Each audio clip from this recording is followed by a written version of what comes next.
M-E-K, oui. Voilà. Et puis Shimon. S-H-E-M-O-M, quelque chose comme ça. Yimek Shimo. Yimek Shimo, voilà, M-O à la fin. Et puis, ça va te donner une approche et puis tu vas pouvoir Juste, t'aider. juste un mot, ok. Yimek Shimo. Yemek Shimo. Voilà. Ou- Bon, j'ouvre Wikipédia, il me voit Yimak Shimo. Je sais pas C'est ça, trop. c'est ça, c'est ça, c'est ça, c'est ça. Yimek Shimo. Yimak Shimo. Oui, oui. Ok.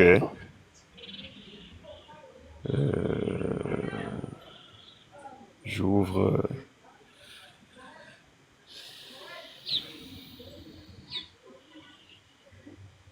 Ok, Yimak Shimo. Mhm. Yimak Shimo. Euh, May his name be erased. Ça veut dire que son nom soit effacé.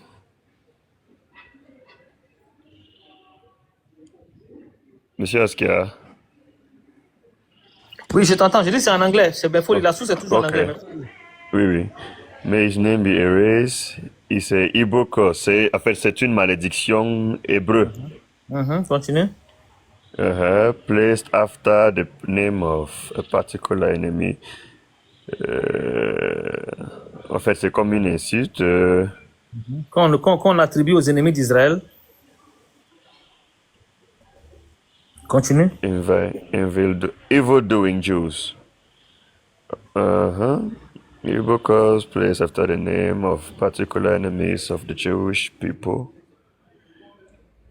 Placed after the name of particular enemies of the Jewish. Ça fait que c'est les Hébreux qui. C'est les noms qui donnent aux ennemis juifs, quoi. Or occasion after the name of evil-doing Jews. Oui, c'est un nom qu'on donne aux personnes qui font des mauvaises choses, des Hébreux qui font des mauvaises choses, qui pêchent ou bien qui font des trucs maléfiques en fait. Et the variant is Yimak Shemo. Oui,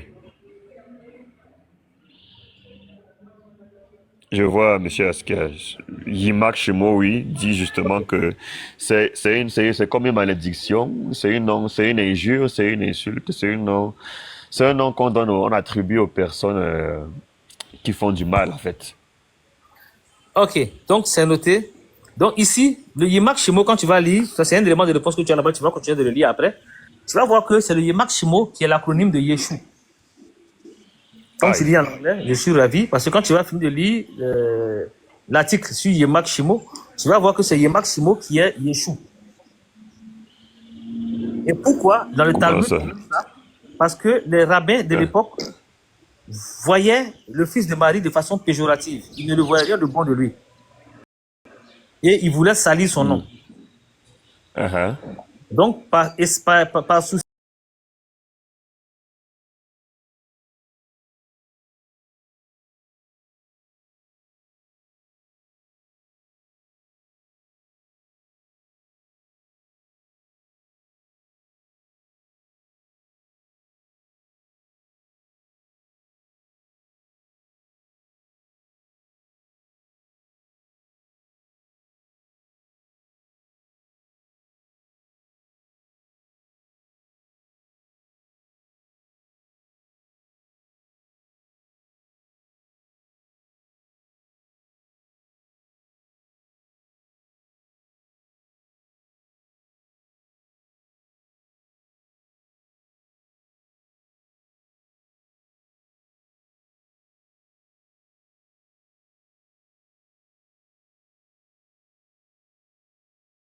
Pilate avait rédigé un écriteau qu'il fit placer sur la croix. Il était écrit Jésus le Nazaréen, roi des Juifs. ok. Je continue? Oui, oui, continue jusqu'au 22. Oui, ok. Beaucoup de Jusqu'au Juifs lurent cette jusqu'au 21, ok. Beaucoup de Juifs lurent cet écriteau parce que l'endroit où l'on avait crucifié Jésus était proche de la ville. et que c'était écrit en hébreu, en latin et en grec. Ok. Continue. Alors, les grands prêtres juifs dirent à Pilate, n'écris pas roi des Juifs, mais cet homme dit, je suis le roi des Juifs. Merci beaucoup. Merci. Donc ici, on est sûr qu'il y a un document où son nom est écrit dans 3 langues. Oui. En grec, en hébreu et en latin. Oui. Voilà. Maintenant, les Hébreux ont donné leur avis sur l'écriture qui était là-bas. Uh-huh. Et quels sont les Hébreux qui ont donné leur avis? Est-ce que c'est des gens qui étaient pour lui ou qui étaient contre lui? Ceux qui ont donné leur avis étaient contre lui. Voilà. Et ce sont ceux-là qui l'appelaient Yimak Shimo, c'est-à-dire Yeshua. Ah, d'accord. Parce qu'ils étaient contre lui. Tu me comprends? Uh-huh. Maintenant, Ouais, quand je ils, vous comprends. quand ils devaient donner leur avis sur ce que Pilate avait écrit, est-ce qu'ils ont contesté le nom que Pilate avait mis? Ou bien ils ont contesté le titre? Qu'est-ce qu'ils ont contesté dans l'écriture? C'est le nom ou le titre? Ils ont contesté le titre. Mais est-ce qu'ils étaient d'accord avec le nom? Ben, ils étaient d'accord. Je pense qu'ils étaient d'accord avec le nom, sauf le titre. Parce qu'ils n'ont pas contesté et qu'ils ne disent rien consent. Ils ne disaient, oui, ils n'ont pas contesté le nom. Voilà. Maintenant, quand on connaît dans l'écriture talmudique le nom qu'ils lui font porter là-bas, qui est Yeshua, et on voit que sur l'écriture, ils n'ont pas contesté ce que Pilate avait écrit. Est-ce qu'on n'est pas tenté de dire que Pilate avait écrit ce qui était en adéquation avec ce qu'eux voulaient? Est-ce qu'on n'est pas tenté? Ça, c'est justement, on n'est pas tenté. Ça, c'est juste une supposition. Nous sommes jusque-là, nous sommes dans la supposition. Hein. Jusque-là, Très bien, très bien. on est parti de Yeshua en supposition, en procédant par élimination, et on a été obligé d'éliminer parce que Yeshua ne comptait pas, et on a essayé avec Yeshua. Donc là, on a essayé avec C'est vrai Yeshua. que, Maintenant, on est en train d'essayer avec Yeshua. c'est vrai que justement, comme je l'ai dit, si on procède par élimination, vous avez des éliminations. Moi, d'après les recherches que moi j'ai également faites, le A. Ah ouais. Le A n'est pas littéralement prononcé dans Yeshua, en araméen. Oui, oui, d'accord. Donc, si on parle de ça, voilà un postulat qui est encore en suspens chez moi. Et maintenant, j'ai dit donc que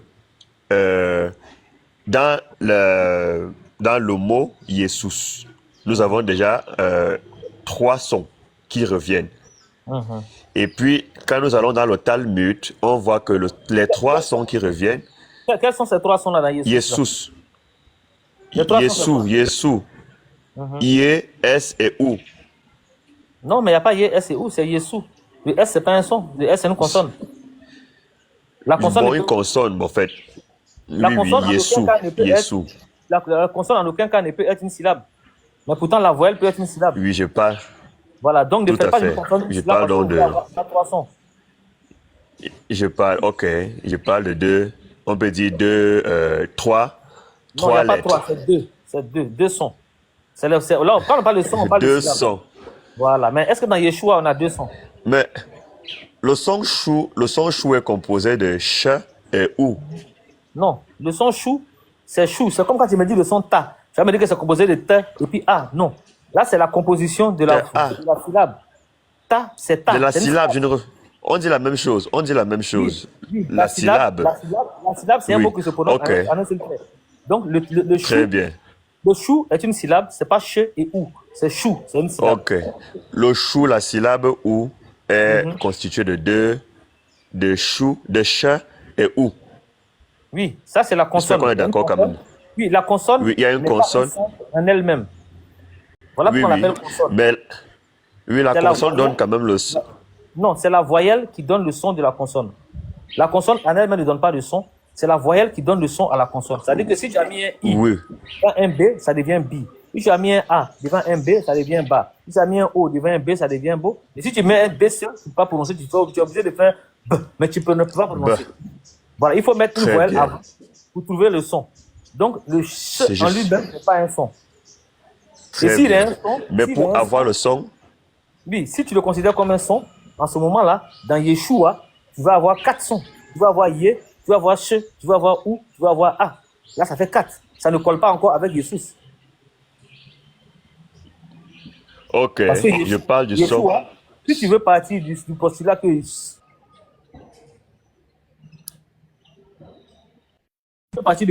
le che est en lui seul un son, alors tu es obligé de considérer le Yeshua